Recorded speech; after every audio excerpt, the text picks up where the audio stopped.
The enemy tampers with your sense of reasoning. He instills fear in you so that you don't think properly. He decapacitates you mentally. Your mental ability is tempered with so that you don't think properly. He attacks the sound mind that the Bible tells us that God has not given you a spirit of fear, but of power, of love, and of a sound mind. That sound mind is what the enemy attacks when he instills fear in you, so that you won't be able to think properly, so that you won't be able to do some analytical and logical thinking. The enemy tampers with your sense of reasoning. He decapacitates you mentally. Your mental ability is tempered with so that you don't apply the sound mind that God has promised you, so that you will end up making wrong decisions.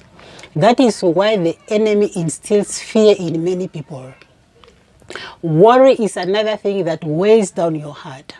When your heart is not at its best, you won't be able to meditate upon the word of God. The mouth speaks from the heart. So when your heart is overburdened with worry, you could just imagine the type of life and the type of words that will be coming out of your mouth. As we say, the mouth speaks from the heart. So once your heart is overburdened with worry, you will just be speaking words that is of defeat. You will be hopeless. And that is the type of words that will be coming out of your mouth. And the evil spirits are everywhere. Every word that you utter, every word that comes out of your mouth, they pick up these words, especially negative words. If your heart is overburdened with worry, you will be speaking negative words. And when you speak those negative words, the evil spirits will now pick up those negative words and use them against you. That is the danger of you having things like worry in your heart. You should guard your heart. The biggest trap that the enemy sets for many people out there is fear and worry. Because these two things can destroy your life and they can make you to lose focus. You will be disoriented. You will lose focus, and that is an accomplishment in the camp of the enemy. In the camp of the enemy, that is mission accomplished, because they have tampered with your mind by instilling fear in you. Your heart will no longer be at ease, at peace, because you are so much worried. You have so many worries. These are the evil plans of the enemy's brethren to destroy your life. So we have to watch and pray. Let us look at some biblical scriptures that talks about fear. Matthew chapter 11 verse 28 to 30. This is a promise that God has extended out there. Come to me, all you are worried and heavy laden, and I will give you rest.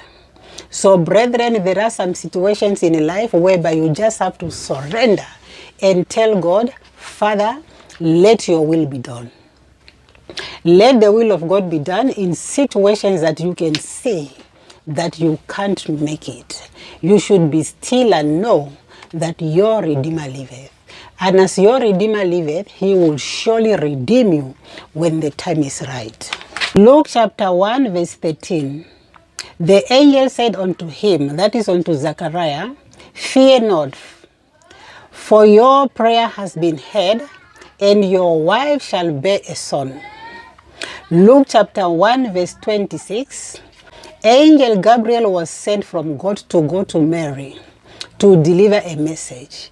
And the angel said to Mary, Mary, fear not, you have found favor with God. Daniel chapter 10 verse 11 to 12. For unto you I am sent.